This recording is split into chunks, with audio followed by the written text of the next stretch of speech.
प्रिया एक गरीब विधवा औरत थी। वो अपनी सास और 5 साल के बेटे अमित के साथ रहती थी। उसकी सास रुक्मणी बहुत गुस्से वाली थी। रुक्मणी हमेशा अपनी बहू को डांटती मारती रहती थी। एक दिन प्रिया घर में काम कर रही थी, तभी रुक्मणी उसके पास आती है।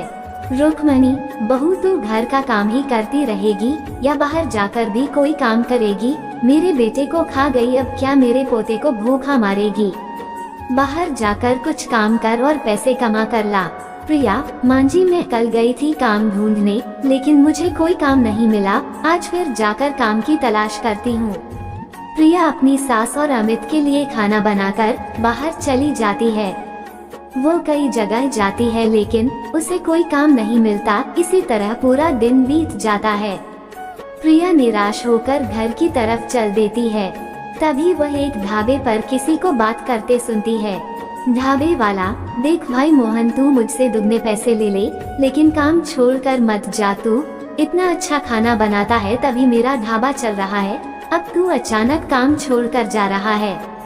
मोहन, मैं अपने गांव जा रहा हूँ, 1 महीने बाद वापस आ जाऊंगा। ढाबे वाला, 1 महीने में तो मेरे सारे ग्राहक टूट जाएंगे। तू 1 हफ्ते में वापस आ जा, मैं तुझे दुगने पैसे दूंगा। लेकिन मोहन नहीं मानता और नौकरी छोड़कर चला जाता है। तभी प्रिया ढाबे वाले के पास जाती है। प्रिया, भैया मैंने अभी अभी तुम्हारी बातें सुनी है, मुझे बहुत अच्छा खाना बनाना आता है, मुझे नौकरी पर रख लो। ढाबे वाला, यह कोई घर का खाना नहीं बनाना है, हर दिन 300 लोगों का खाना बनता है, तुम कैसे बना पाऊंगी? प्रिया, भैया मुझे पैसों की बहुत जरूरत है, मेरा विश्वास करो तुम्हारा एक भी ग्राहक वापस नहीं जाएगा। ढाबे वाला, पहले कहीं काम किया है?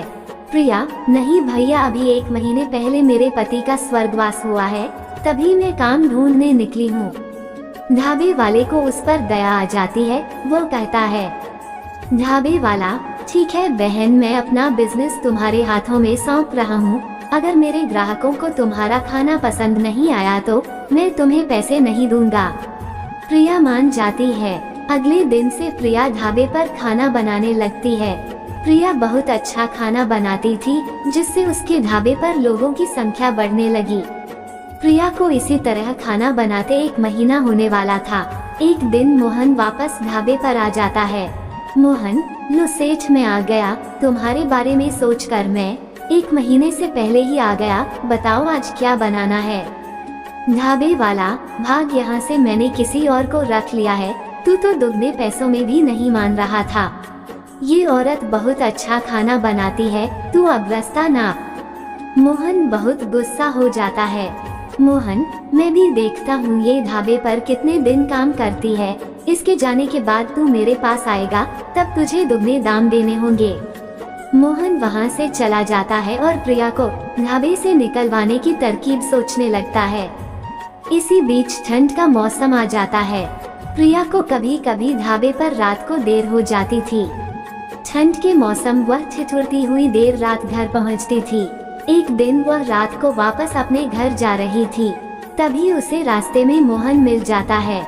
मोहन, सुन, वह ढाबा मेरा है, कल से वहाँ से काम छोड़ दे, नहीं तो मुझसे बुरा कोई नहीं होगा। प्रिया, भैया मैं बहुत गरीब हूँ, मुझ पर रहम करो, तुम तो कहीं भी काम ढूंढ लोगे, मैं अकेली कहाँ जाऊंगी काम ढूंढने। मोहन, वह सब मुझे नहीं पता, कल से तू ढाबे पर नहीं जाएगी बस। ये कहकर मोहन चला जाता है। प्रिया घर आकर बहुत रोती है। अगले दिन वह ढाबे पर जाकर ढाबे के मालिक को सारी बात बता देती है। उसका मालिक कहता है, ढाबे वाला, बहन तुम चिंता मत करो, इस मोहन को तो मैं सबक सिखाऊंगा, तुम आज फिर उसी रास्ते से जाना। प्रिया, भैया इतनी सर्दी में वो सड़क सुनसान रहती है, कहीं मोहन मिल गया तो पता नहीं मेरे साथ क्या करेगा। ढाबे वाला, बहन तुम चिंता मत करो, मैं छिपकर वहीं रहूंगा, जब वह तुम्हारे पास आएगा तभी मैं उसे पकड़ लूंगा। प्रिया रात को उसी रास्ते से वापस चल देती है। तभी उसे मोहन मिलता है। मोहन, मेरे मना करने के बाद भी तू ढाबे पर गई, अब मैं तुझे नहीं छोड़ूंगा।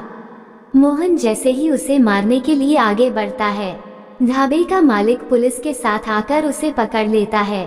पुलिस एक गरीब विधवा औरत को परेशान करता है, अब तो तुझे ढाबा नहीं जेल मिलेगी। ये कहकर वे मोहन को पकड़ कर ले जाते हैं। प्रिया अगले दिन से फिर से ढाबे पर काम करने लगती है। तो दोस्तों, ये कहानी आपको कैसी लगी? अच्छी लगी तो एक लाइक जरूर करना और कमेंट करके जरूर बताना। मिलते हैं अगली वीडियो में, तब तक के लिए आप सभी को राधे राधे।